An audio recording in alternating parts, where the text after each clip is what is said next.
Good morning everyone.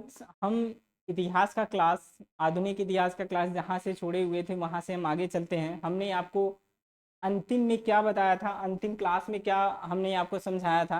Karnataka का तृतीय युद्ध होता है और फ्रांस क्या करता है, हार जाता है और अंग्रेज फ्रांस को यहाँ से क्या करते हैं, यहाँ से फ्रांस को भगा देते हैं। और फ्रांस के जाने के बाद यहाँ पर सिर्फ अंग्रेजों का शासन रह जाता है और उनकी प्रभुसत्ता का विस्तार होता है। ठीक है, अब उनकी प्रभुसत्ता का विस्तार कैसे होता है उनके बारे में अब हम विधिवत पढ़ेंगे। हमने आपको बताया था स्टार्टिंग में जब हमने शुरुआत किया था आधुनिक इतिहास, आज आपको थोड़ा सा हम बता दे रहे हैं फिर से, क्योंकि क्लास थोड़ा सा गैप हो गया था किसी कारणवश।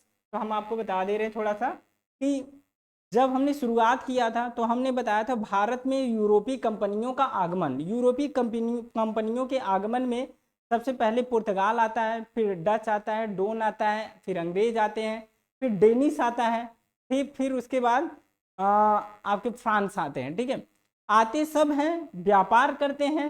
कोई अंग्रेजों के अधीन व्यापार करता है और अपने कंपनी को अंग्रेजों को बेच देता है। कुछ लोग होते हैं अंग्रेजों से क्या करते हैं, युद्ध लड़ते हैं लेकिन हार जाते हैं और उनका सामना नहीं कर पाते तो वो वापस चले जाते हैं। और सिर्फ एक कंपनी रुकती है, ईस्ट इंडिया कंपनी भारत में, और वो अपनी प्रभुसत्ता, अपनी सत्ता का विस्तार करती है। जो कि भारत आगे जाके अंग्रेजों का गुलाम हो जाता है, उनकी ऐसी सोच नहीं थी, लेकिन कुछ ऐसे हालात होते हैं कि अंग्रेज क्या करते हैं कि भारत को अपना गुलाम बनाते हैं। अब हम अंग्रेजों के बारे में विधिवत पढ़ेंगे। अंग्रेजों के बारे में पढ़ने का मतलब क्या है, हमने 1717 फरुख सियर को छोड़ा था, वहां से अंग्रेजों फिर थोड़ा सा वापस आते, फ्रांस को हमने थोड़ा सा आगे लेके हम गए थे। फ्रांस और अंग्रेजों के बीच में जो कर्नाटक का युद्ध हुआ था वो, तो हम थोड़ा सा अंग्रेजों की अब प्रभुसत्ता कैसे हुई, अंग्रेज कैसे गुलाम बनाते हैं भारत को, और अंग्रेजों ने कैसे क्या क्या भारत में रूल लाते हैं और क्या क्या उनको लागू करते हैं नियम। तो इस तरीके से हम अंग्रेजों के विषय में विस्तार से अब पढ़ेंगे, उनकी प्रभुसत्ता कैसे आगे जाती है उसके विषय में पढ़ेंगे। तो आज हम अंग्रेजों के विषय में पढ़ते हैं वहीं से 1717 से, जहां से हमने छोड़ा हुआ था। ठीक है, तो अब हम बात करते हैं सबसे पहले बंगाल।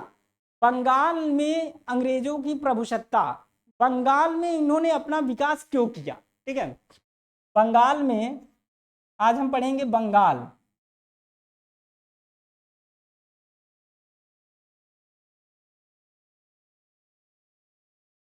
बंगाल में अंग्रेजों की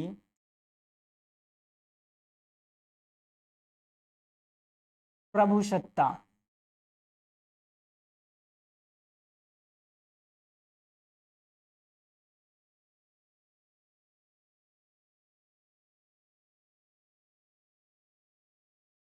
बंगाल में अंग्रेजों की प्रभुसत्ता, आपको पता होगा सब लोग, अगर कोई भी कंपनी, यूरोपीय कंपनी जब भारत आती थी तो केरल में पहले आती थी। ठीक है, केरल तटीवर्ती राज्य था, इस वजह से वहां पर पहले आते थे।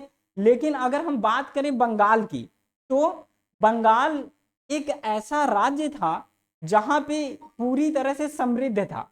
मतलब अगर हम वहां की मिट्टी के बारे में बात करें और वहां की अगर हम मुगल काल की बात करें, तो उत्तर भारत का एरिया वह एरिया था जहां वो पूर्ण रूप से राज्य की दृष्टि से और क्या कहते हैं आपके आर्थिक दृष्टि से पूरी तरह से समृद्ध राज्य था। और बंगाल का नाम लेते ही आपके दिमाग में क्या आता है, मतलब आज के जो मतलब लोग होंगे या बच्चे हैं जिनको नहीं पता है, तो बंगाल का नाम लेते ही आपके दिमाग में आता है सर पश्चिम बंगाल होगा। लेकिन नहीं, आप एक बात को ध्यान से सुनना कि क्योंकि आपका जानना जरूरी है, इतिहास पढ़ रहे हैं तो आपका ये जानना जरूरी है कि बंगाल अगर मैंने बोला तो बंगाल का मतलब क्या, ये बंगाल पे शासन क्यों करना चाहते हो तो इसका मतलब समझ लीजिए। बंगाल का मतलब होता है कि पश्चिम बंगाल, उड़ीसा, बांग्लादेश, असम और बिहार। क्या, बंगाल का अर्थ है पश्चिम बंगाल। ठीक है,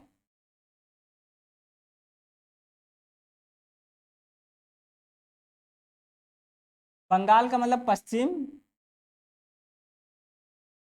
बंगाल, बिहार, उड़ीसा,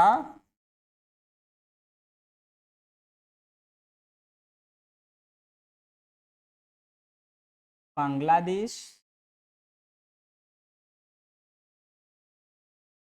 और क्या है, और एक राज्य है आपका, ठीक है, असम। क्या है? असम। ये अगर हमने बंगाल की बात करी तो बंगाल का मतलब पहले जो बंगाल था, बंगाल ये था, इतना बड़ा था। पश्चिम बंगाल, बिहार, उड़ीसा, बांग्लादेश, असम को मिलाकर हम बंगाल बोलते हैं। तो अब आपको समझ में आ गया कि अंग्रेज अगर यहाँ अपनी सत्ता को स्थापित करना चाहते थे तो क्यों चाहते थे, ठीक है। क्यों? क्योंकि ये इतना बड़ा राज्य था कि यहाँ पर क्या था, आर्थिक दृष्टि से और राजनीतिक दृष्टि से बहुत महत्वपूर्ण राज्य था ये, ठीक है। अब हम आते हैं बंगाल में अंग्रेजों की प्रभु सत्ता पर आते हैं। और प्रभु सत्ता की शुरुआत थोड़ा सा हम अंग्रेजों के आने से पहले जाते हैं कि बंगाल में किसका शासन था और कहाँ से बंगाल थोड़ा मजबूत होता है, फिर बंगाल कमजोर होता है तो वहां से अंग्रेज अपना इस पर, बंगाल पर शासन करना करना शुरू कर देते हैं, ठीक है। तो यहाँ पर बंगाल का मतलब ये समझ में आया, इसको मैं इरेज कर दूं, अगर किसी को ना समझ में आया तो इसको लिख लीजिएगा या स्क्रीनशॉट ले लीजिए। बंगाल का मतलब पश्चिम बंगाल, बिहार, उड़ीसा, बांग्लादेश और असम था, ठीक है। इसको हम इरेज कर देते हैं, आप स्क्रीनशॉट ले लीजिए, ठीक है। ठीक, चलिए।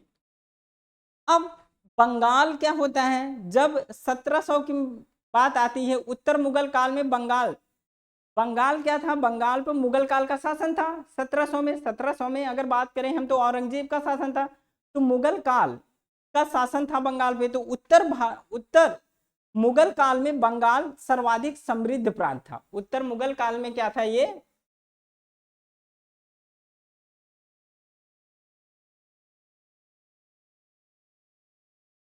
उत्तर मुगल काल में बंगाल सर्वाधिक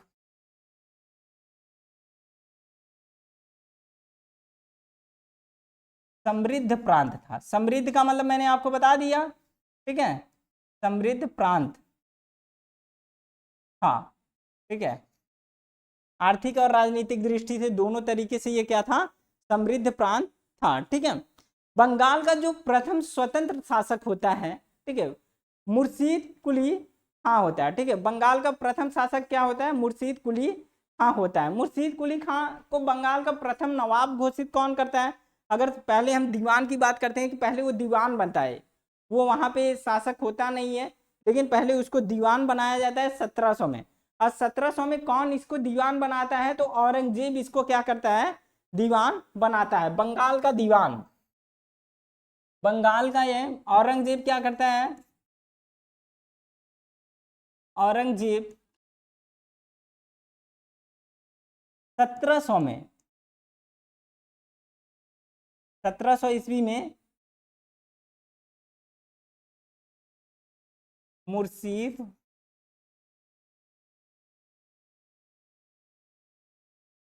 कुली खां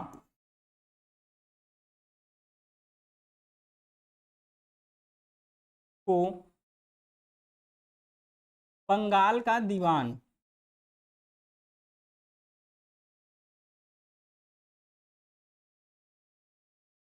दीवान बनाता है, ठीक है। मुर्शीद कुली खां क्यों क्या करता है, 1700 में बंगाल का दीवान बनाता है। और मुर्शीद कुली खां को जब ये 1700 में बंगाल का दीवान बनाता है तो 1707 आते आते औरंगजेब की मृत्यु हो जाती है, ठीक है। औरंगजेब की मृत्यु हो जाती है, उसके बाद क्या होता है, इसकी सत्ता, मुगल काल थोड़ा सा क्या होता है, कमजोर हो जाता है। और यहाँ से मुगल काल क्या होता है, अब मुगल काल थोड़ा सा क्या होता है कि इसकी शक्ति उस तरीके की नहीं रहती जिस तरीके से औरंगजेब के समय तक रहती है। और इसी का फायदा अंग्रेज उठाते हैं और अदर राज्य या अदर जो राज्य के राजा होते हैं वो उठाते हैं, अगल बगल के जो राजा होते हैं वो उठाते हैं। अब मुर्शीद कुली खां बंगाल का दीवान बन जाता है, लेकिन उसके बाद 1707 में 1717 में इसको बंगाल का सूबेदार नियुक्त किया जाता है, ठीक है। और वहां से ये अपने आप को बंगाल का स्वतंत्र शासक घोषित कर देता है, मतलब बंगाल का जो शासन है अब उसके अंडर में हो जाता है, मतलब मुर्शीद कुली खां के, ठीक है। जब मुर्शीद कुली खां को 1717 में 1717 में मुर्शीद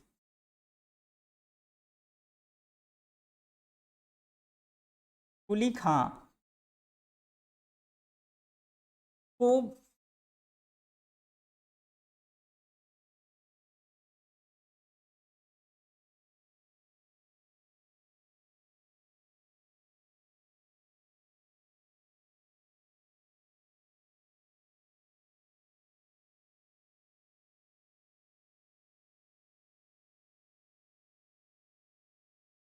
नियुक्त किया गया।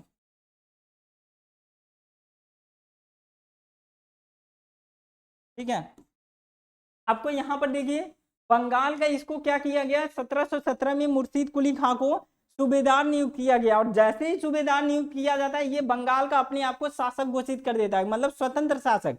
बंगाल का प्रथम स्वतंत्र शासक मुर्शीद कुली खां को कहा जाता है। ठीक है, ये क्या करता है, बंगाल का प्रथम स्वतंत्र शासक, स्वतंत्र शासक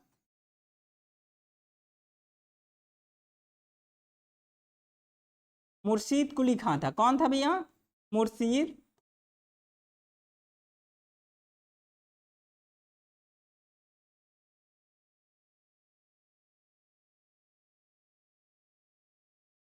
कुली खां।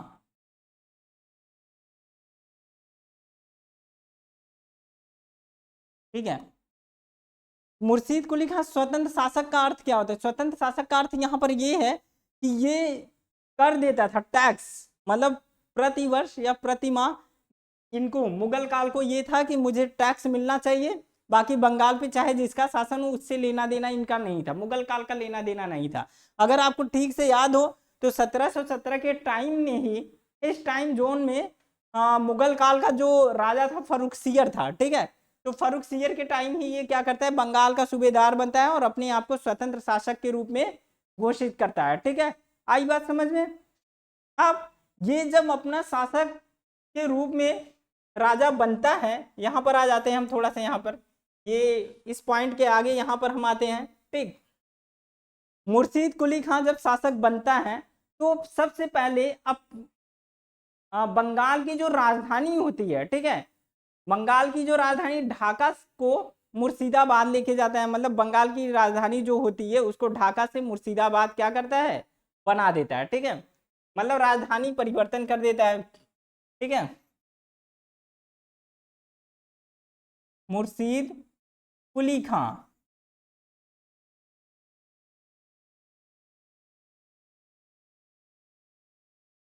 बंगाल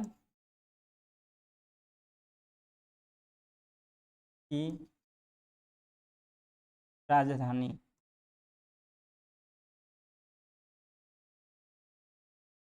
ढाका से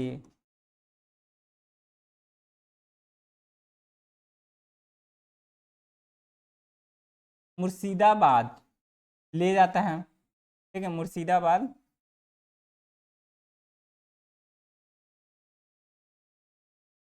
ले जाता है।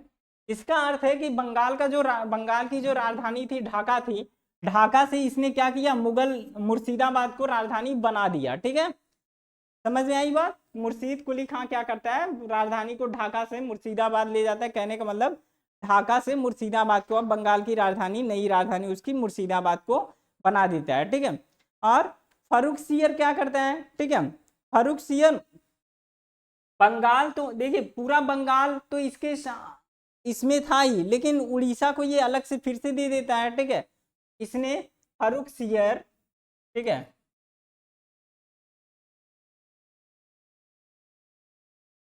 फर्रुखसियर हमने आपको बताया ना, फर्रुखसियर 1717 तक औरंगजेब का जो राजा था, औरंगजेब सॉरी औरंगजेब मुगल काल का जो राजा था वो क्या था, फर्रुखसियर।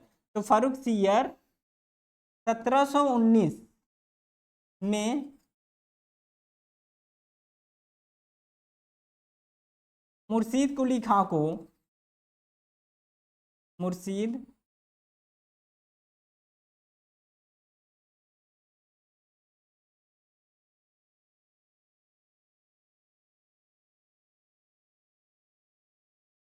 कुली खां को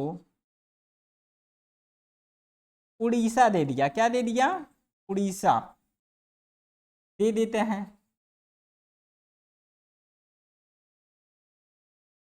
ठीक है, अब इन्होंने क्या किया, बंगाल तो ऑलरेडी पूरा बंगाल था, उड़ीसा को अलग से इन्होंने दे दिया, तो उसकी जो प्रभुसत्ता थी एक तरह से बंगाल में पूर्ण रूप से मजबूत होती चली जा रही थी। तो इससे क्या था, ऊपर से मुगल राज्य कमजोर हो गया था, मुगल राज्य से कोई फर्क नहीं पड़ रहा था, क्योंकि उनको कर मिल रहा था। क्या मिल रहा था? कर। ठीक है, टैक्स मिल रहा था, तो वो टैक्स उनको देते थे, बस उसके बाद उनसे कोई मतलब नहीं है, सालाना उनको टैक्स दिया जाता था। और ये मुर्शीद कुली खां अब अपने मन से काम कर रहे थे। अब देखेंगे आप कि मुर्शीद कुली खां तो राजा बनता है, ठीक है, स्वतंत्र शासक बनता है। अब इसके क्या होंगे, सगे संबंधी या पुत्र, यही राजा बनते हैं। ठीक है, अब आगे की अगर हम बात करें यहाँ पे, तो आगे यहाँ पर अगर हम बात करें तो 1719 में जब ये उड़ीसा इसको दे देता है, तो इसने उड़ीसा में ही मतलब यहाँ पर क्या किया, अपने राज्य में इसने एक प्रथा, इजारी प्रथा लागू किया। ठीक है, इजारी प्रथा प्रारंभ करता है। ठीक, इसने इजारी प्रथा, इजारी प्रथा क्या होता है?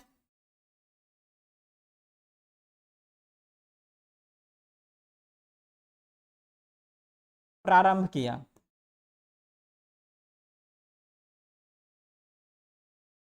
किया, ठीक है, इजारी प्रथा भूमि कर है। क्या है? एक तरह से मैं आपको यहां लिख दे रहा हूं, अगर किसी को नहीं समझ में आए तो ये जो प्रथा है इसको भूमि कर मतलब जमीन, जो किसान वगैरह थे वहाँ के, मध्यम वर्ग के लोग थे, वो जो अनाज उपजाते थे उसका कर देते थे। ठीक है, टैक्स, कर को आप क्या कहते हो? टैक्स कहते हो। ठीक है, इन्होंने इजारी प्रथा क्या किया? आरंभ किया। ठीक है, और ये मुर्शीद कुली खां आगे जब चलता है तो इसके टाइम में जब इसकी समृद्धि बढ़ने लगती है, तो इसमें जमींदारों का विद्रोह होने लगता है। इसके यहाँ 3 तरह का विद्रोह होता है। ठीक है, जमींदारों के कुल 3 विद्रोह होते हैं, जिसका ये बहुत आसानी से दमन कर देता है। ठीक है, जमींदारों के क्या होते हैं? जमींदारों के विद्रोह, यहाँ पे लिख दे रहा हूं, अगर आपको कोई कंफ्यूजन हो जाएगा तो आप समझ नहीं पाएंगे। यहाँ पे देखिए,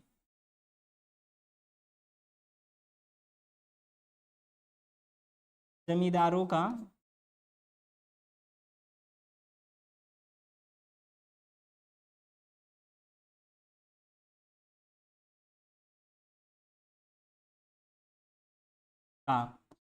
विद्रोह।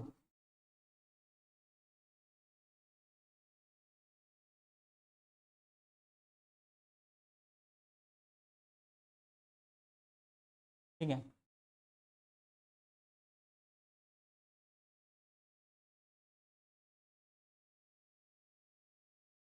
जिसका ये क्या क्या करता है, आराम से दमन कर देता है। और मुर्शीद कुली खां बहुत ज्यादा समय तक नहीं उस पर शासन करता है। ठीक है, तो 1717 से 1727 तक क्या करता है, ये शासन करता है, और उसके बाद इसकी मृत्यु हो जाती है। इसका जो टाइम है मुर्शीद कुली खां,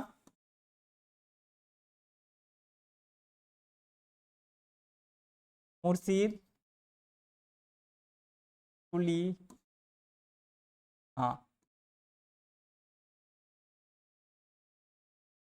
की मृत्यु हो जाती है। ठीक है,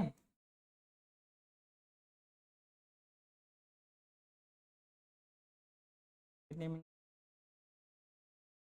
हो जाती है? ठीक है, मुर्शीद कुली खां की क्या होती है? मृत्यु हो जाती है। और जब इसकी मृत्यु होती है तो इसका, मुर्शीद कुली खां को हम शासन बता दे रहे हैं कब से कब तक था। तो ये जब सूबेदार बनता है, सूबेदार करीब 1717 में बनता है, तो पूर्ण रूप से अपने आप को स्वतंत्र शासक घोषित करता है। तो मुर्शीद कुली खां के अगर हम शासन की बात करें, तो इसका जो शासन था, आपको अगर याद करना होगा, बहुत ईजी है। शासन था जो 1717 से 1727 तक था। कब तक था? 1717 से इसका शासन 1727 तक बंगाल पर था। ठीक है, मुर्शीद कुली खां का। ठीक है, इसका, ठीक, आई बात समझ में? अब हम इसके आगे बढ़ेंगे कि मुर्शीद कुली खां, ठीक है, के बाद बंगाल पे शासन करता कौन है। तो मुर्शीद कुली खां के बाद बंगाल का जो शासक होता है, जो शासन करता है, वो उसका दामाद होता है। वो उसका दामाद जो होता है सुजाउद्दीन। कौन होता है?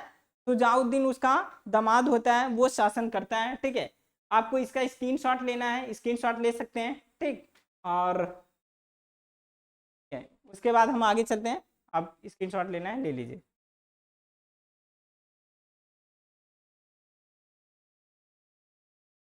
अब मुर्शीद कुली खां की मृत्यु हो जाती है। अब 1727 से 1739 तक कौन शासन करता है? ठीक है, उसके विषय में बात करेंगे। 1727 से 1739। ठीक है, तो शुजाउद्दीन,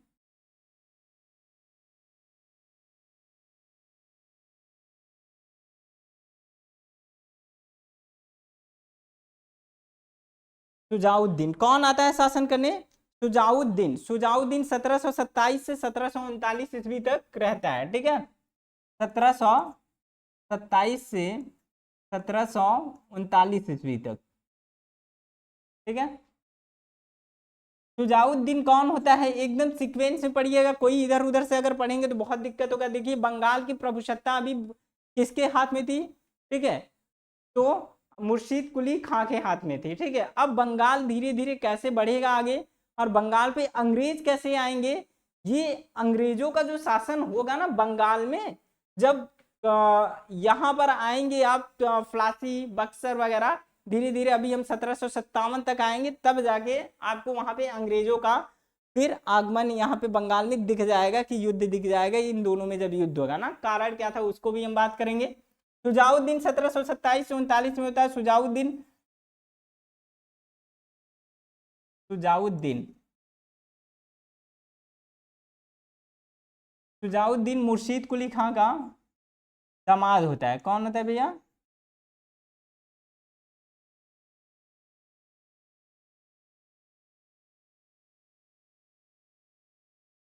हाँ,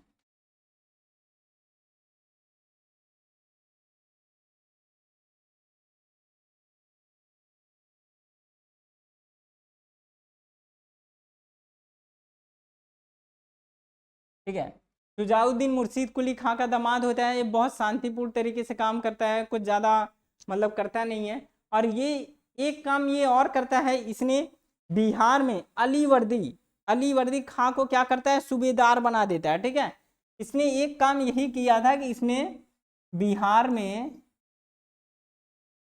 एक अली वर्दी खां बिहार में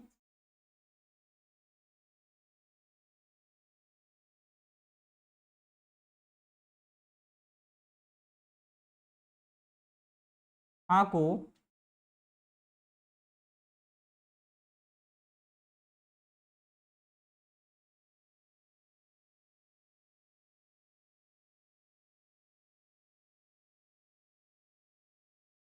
ठीक है, बिहार में इन्होंने अली वर्दी खां को क्या किया? सूबेदार बनाया। और जब ये शुजाउद्दीन के विषय में कुछ ज्यादा नहीं है इतिहास में, तो शुजाउद्दीन जब ये मरता है 1739 में, तो इसका एक लड़का होता है शुजाउद्दीन का, सरफराज। शुजाउद्दीन का लड़का होता है 1739 में, जो होता है जैसे ये 1739 में जब ये मरता है, तो 1739 में इसका जो लड़का होता है शुजाउद्दीन का, ठीक है, 1739 में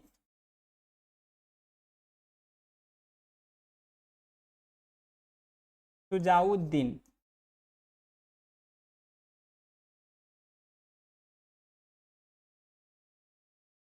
का पुत्र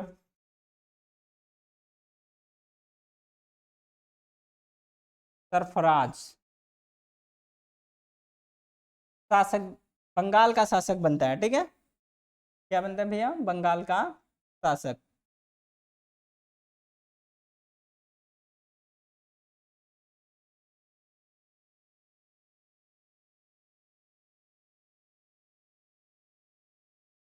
बंगाल का शासक बनता है।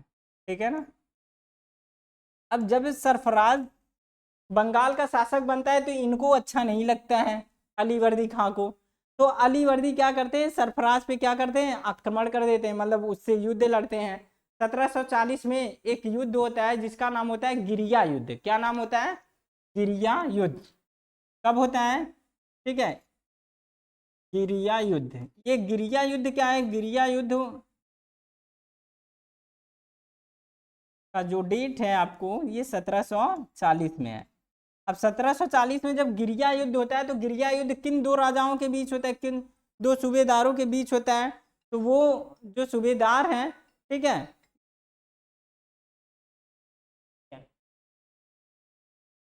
जो ये सूबेदार हैं, ठीक है, यहाँ पर बिहार के जो सूबेदार अलीवर्दी खां, ठीक है, अलीवर्दी खां और सरफराज के मध्य होता है। किसके मध्य? सरफराज